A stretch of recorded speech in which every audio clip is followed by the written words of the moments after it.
Salut les bricolos! Dans cette vidéo, on fait un peu de plomberie.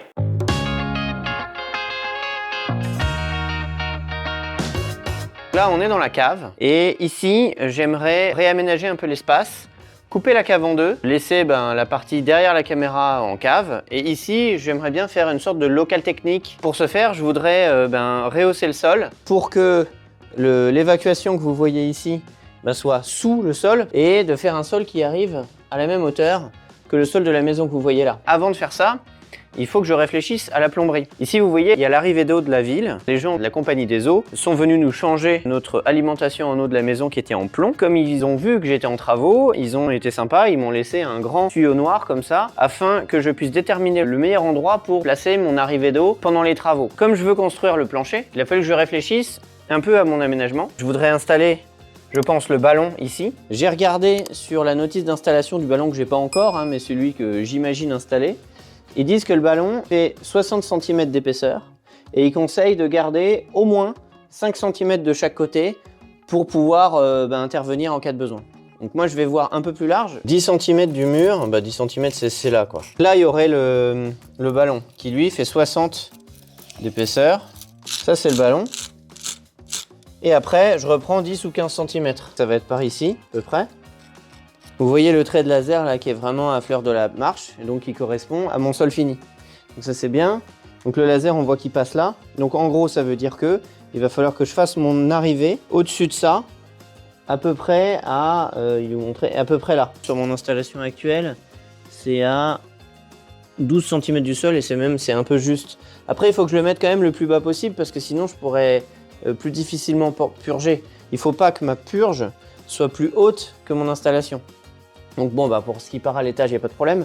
Mais pour le rez-de-chaussée, il faut quand même que je sois plus bas que mes points d'eau du rez-de-chaussée. On va mettre une vingtaine de centimètres, quoi. Et puis en plus, il faut que je l'installe à un endroit où je peux la fixer aussi. Si je fixe quelque part par là, parce qu'il va falloir faire un trou. Ici, il y aura ma purge.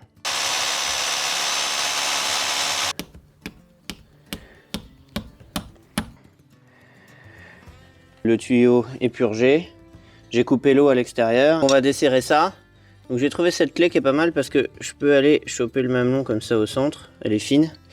Par contre, j'ai pas la bonne taille pour ça. Et donc, oui, c'est dans ce sens-là. Voilà. Tac.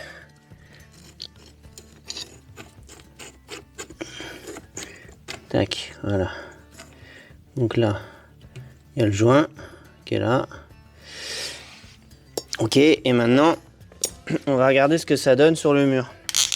Il n'est pas fixé fortement. Il faudra que je fasse autrement. J'ai trouvé des colliers pour réussir à contraindre le tuyau en PEHD là. Ça m'a l'air de tenir pas mal. Je démonte le raccord en faisant attention de bien noter le sens et l'ordre des différents éléments pour pouvoir le remonter correctement ensuite.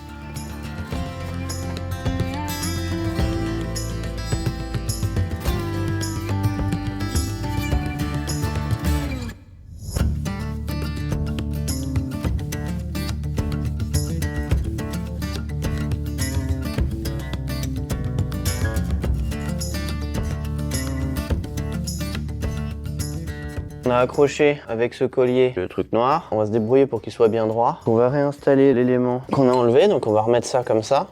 Je fais un tout petit chanfrein à l'intérieur. Voilà. On a bien noté l'ordre. C'était d'abord ça. Tac. Après, il y avait cette bague qui est assez dure à mettre. Voilà. Ensuite, il y avait ça. Cette espèce de caoutchouc. Et ensuite, il y avait ça. Ensuite, lui, il était comme ça. Tout ça, ça rentrait dedans grâce à ça qui repousse tout.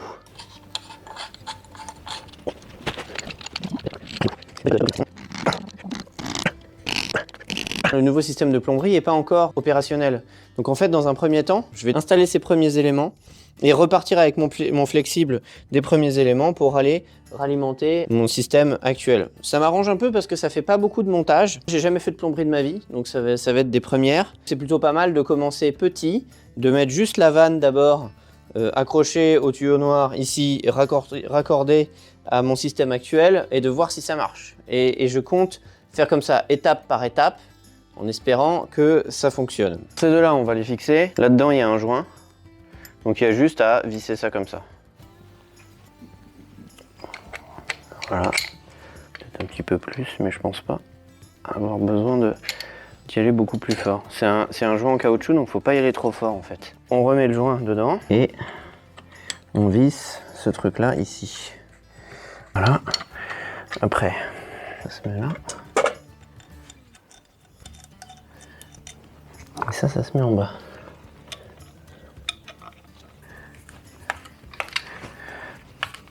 Voilà, normalement on est bon. Ça, on peut l'installer direct parce qu'il y a un joint qui est déjà dedans en caoutchouc. Donc on l'installe là. Voilà, je pense que c'est bon. Je vais aller remettre l'eau. Et toi, tu vas regarder si ça fuit pas. Comme ça, tu cries, tu me dis tout de suite s'il faut éteindre. Donc tu restes là, ça va peut-être t'exploser à la figure. Pour l'instant, ça fuit pas, c'est plutôt bien.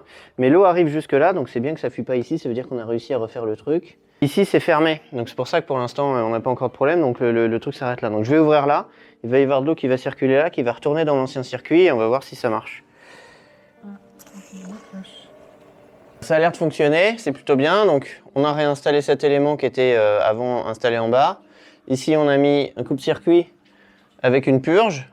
Et là, on a mis un réducteur de pression. Et ensuite, on a simplement mis ce flexible pour raccorder au système existant.